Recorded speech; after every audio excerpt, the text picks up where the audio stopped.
ತಿಳಿದ ಮಟ್ಟಿಗೆ ಪರಿಶಿಷ್ಟ ಜಾತಿಯ ಅಸ್ಪೃಶ್ಯರು ದೊಡ್ಡ ಸಂಖ್ಯೆಯಲ್ಲಿ ಮತಾಂತರವಾಗಿದ್ದಾರೆ. ಪರಿಶಿಷ್ಟ ಜಾತಿಯಲ್ಲಿರುವ ಸ್ಪೃಶ್ಯ ಜಾತಿಗಳು ಮತಾಂತರ ಆಗಿಲ್ಲ. ನಮಗೆ ಇದ್ರ ಜ್ಞಾನ ಇರಬೇಕು.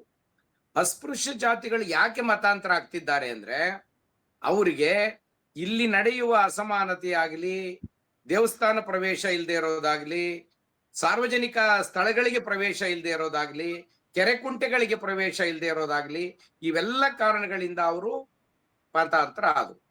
ಸ್ವಾತಂತ್ರ್ಯ ಬರುವ ಪೂರ್ವದಲ್ಲಿ ಅವರಿಗೆ ಶಿಕ್ಷಣ ಕೂಡ ನಿರಾಕರಣೆಯಾಗಿತ್ತು, ಶಾಲೆಗೆ ಸೇರಿಸ್ತಿರ್ಲಿಲ್ಲ, ಶಾಲೆಯಿಂದ ಹೊರಗೆ ಕೂತು ಕಲಿಯಬೇಕಾದಂತ ಪರಿಸ್ಥಿತಿ ಇತ್ತು. ಈ ಕಾರಣದಿಂದ ಮತಾಂತರ ಆದರು.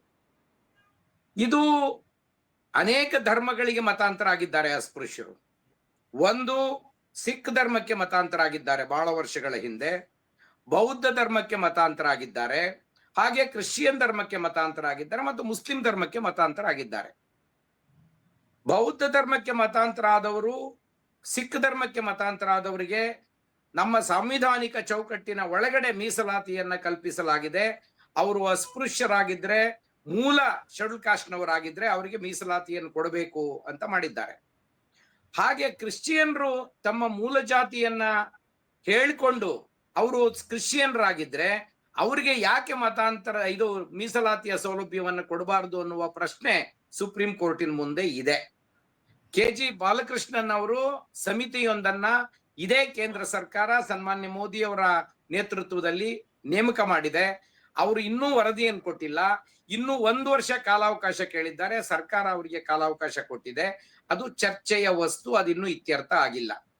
ಆದ್ರೆ ನನ್ನ ಪ್ರಶ್ನೆ, ನನ್ನ ವೈಯಕ್ತಿಕ ಅಭಿಪ್ರಾಯ ಮತ್ತು ನಮ್ಮ ಅನೇಕ ಹಿರಿಯ ಚಿಂತಕರ ಅಭಿಪ್ರಾಯ ಕೂಡ ಇದೇ ಆಗಿದೆ. ಬೌದ್ಧರಿಗೆ ಮೀಸಲಾತಿಯನ್ನು ಕೊಡುವುದಾದರೆ, ಸಿಖ್ಖರಿಗೆ ಮೀಸಲಾತಿಯನ್ನು ಕೊಡುವುದಾದರೆ, ಅಸ್ಪೃಶ್ಯ ದಲಿತರಿಗೆ ಯಾಕೆ ಮೀಸಲಾತಿಯನ್ನ ಕೊಡಬಾರದು ಅನ್ನೋದು ಒಂದು ಪ್ರಶ್ನೆ ಇವತ್ತಿಗೂ ಉಳಿದಿದೆ. ಯಾಕೆ ಕೊಡಬಾರದು? ಅವ್ರು ಏನ್ ಅನ್ಯಾಯ ಮಾಡಿದ್ದಾರೆ ನೋಡಿ. ಕರ್ನಾಟಕದಲ್ಲಿ ಮಾದಿಗರು, ಹೊಲೆಯರು ಕ್ರಿಶ್ಚಿಯನ್ನಿಗೆ ಮತಾಂತರ ಆಗಿದ್ದಾರೆ. ಆಂಧ್ರದಲ್ಲಿ ಮಾದಿಗರು, ಹೊಲೆಯರು ಕ್ರಿಶ್ಚಿಯನ್ನಿಗೆ ಮತಾಂತರ ಆಗಿದ್ದಾರೆ.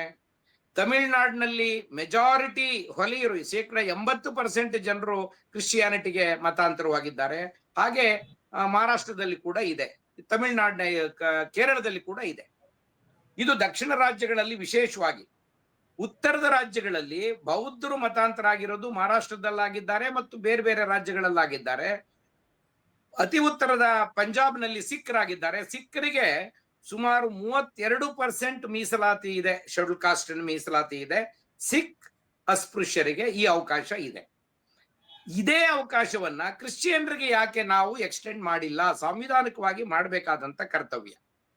ಮಹೇಶ್ ಅವರೇ, ಈಗ ಇಲ್ಲೊಂದು ಪಾಯಿಂಟ್ ಇದೆ. ಏನಂತ ಹೇಳಿದ್ರೆ ಮಹೇಶ್ ಅವರೇ, ಈಗ ಇಲ್ಲೊಂದು ಪಾಯಿಂಟ್ ಇದೆ. ಏನಂತ ಹೇಳಿದ್ರೆ, ಪರಿಶಿಷ್ಟ ಜಾತಿ ಪರಿಶಿಷ್ಟ ಪಂಗಡದಿಂದ ಬೇರೆ ಧರ್ಮಕ್ಕೆ ಮತಾಂತರ ಆದವರ ಸ್ಥಿತಿಗತಿ ಏನಾದರೂ, ಸಾಮಾಜಿಕ ಸ್ಥಾನಮಾನಗಳು ಏನಾದ್ರು ಹೆಚ್ಚು ಕಡಿಮೆ ಆಗ್ತಾ ಇದೆಯಾ?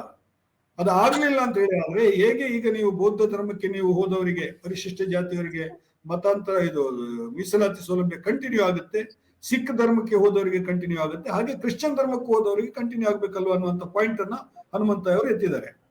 ಏನ್ ಹೇಳ್ತೀರಿ? ಹನುಮಂತಯ್ಯನವರ ವಾದ ಸರಿ ಇದೆ. ಆದ್ರೆ ಇಲ್ಲೊಂದು ಪ್ರಶ್ನೆ ಏನು ಅಂತಂದ್ರೆ, 1935